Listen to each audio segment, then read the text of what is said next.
Na época, eu trabalhava na prefeitura de São Bernardo e no setor, exatamente em 1986, eu sempre trabalhei na Secretaria de Educação e Cultura, no gabinete.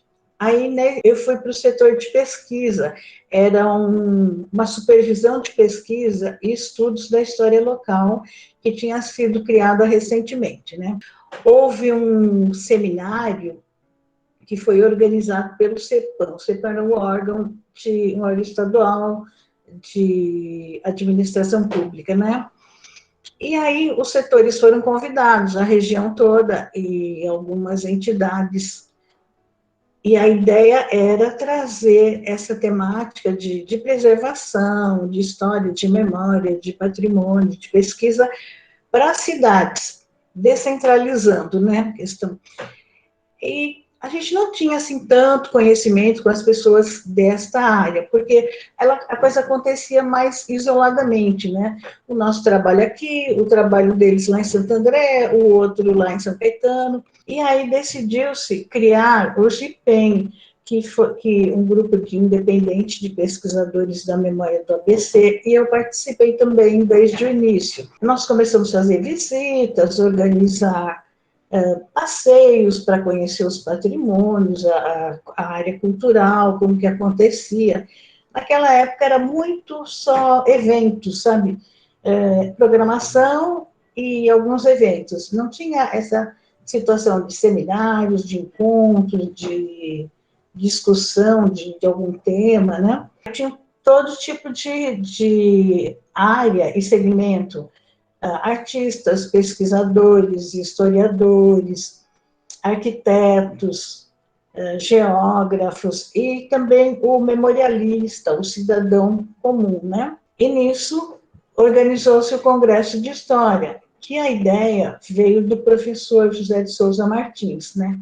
Que era um sociólogo, professor na USP, mas nasceu em São Caetano, era aqui da região, e ele tinha conhecimento que havia poucas pesquisas sobre a nossa região, poucos trabalhos, né? As escolas trabalhavam mais outras questões.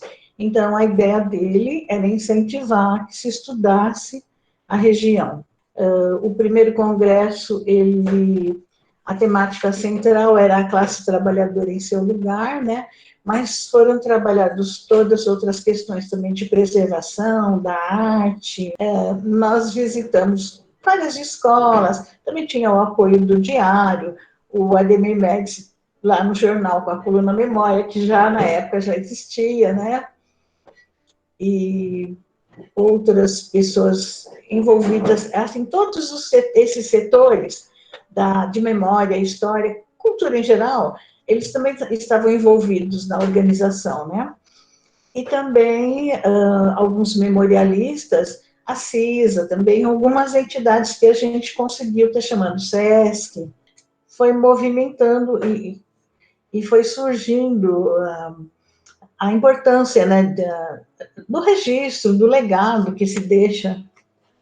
E isso também é importante para os estudos posteriores, né? Porque o passado, ele serve para você melhorar o futuro. Uma coisa ficou visível, que a memória é importante, não se dava o devido respeito, digamos assim, à memória, à história mesmo, à história local, principalmente, né? Era muito a história universal, assim, sempre maior, não aqui embaixo, nos municípios, né? Então, houve essa valorização, foi reconhecido essa importância, começou a surgir livros sobre a história de fábrica, as faculdades também começaram a trabalhar temas regionais nas pesquisas, nas monografias. Houve uma avaliação e aí surgiu a ideia de continuar. E a cada 2 anos, porque para não ficar tão pesado, que demanda um pouco de trabalho, né? E aí teve a carta, foi entregue aos prefeitos, né, a todos os prefeitos, e o convite para o próximo prefeito, que aceitou. E aí a gente começou a trabalhar, e foi na ordem, né, A, B, C, D, até chegar ao sétimo, que a gente também não tinha ideia. E Rio Grande da Serra não tinha, assim, também muitos recursos, né?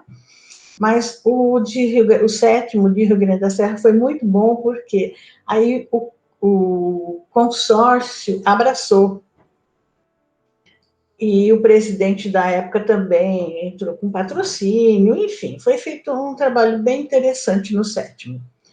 Então, a gente ficou, né, bem contente, conseguimos chegar até aqui. E agora? Agora vamos continuar, né? Santo André tinha o museu criado na lei e não tinha espaço. Tinha até um museólogo, mas o museólogo, ele estava na cultura e mais em atividade cultural mesmo.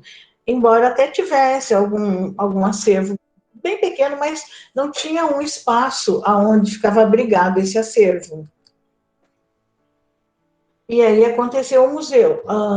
São Caetano tinha já um museu, que até quem deu origem a esse museu foi o professor José de Souza Martins, mas ele era em outro espaço, aí a gente conseguiu mudar para esse espaço, ele estava meio abandonado lá no espaço, mais um depósito do que museu, e foi. A gente tinha criado recentemente esse setor de pesquisa que não existia, né? E ele estava ligado à biblioteca, porque aqui em São Bernardo a gente tinha uma sala que chamava Sala São Bernardo, que trabalhava a questão da história local. Então, aí isso foi crescendo, e a gente foi envolvendo outras cidades. Tinha o Conselho de Patrimônio Histórico aqui em São Bernardo, já tinha, e acho que Ribeirão Pires e as outras cidades ainda não tinham. Aí nós incentivamos também a criação dos conselhos em todas as cidades aqui da região, a criação também, e cada vez que acontecia um congresso, a cada 2 anos, surgia um novo espaço. Diadema também criou o setor de memória, que não existia, e aí foi ampliando, Pinacoteca, outros espaços de cultura, que não só aquele espaço que abrigava um evento, que era a apresentação e o participante assistente, né? Mas deu um outro formato. Eu penso assim, que o Congresso também, agora, ele vai precisar trabalhar com a tecnologia também.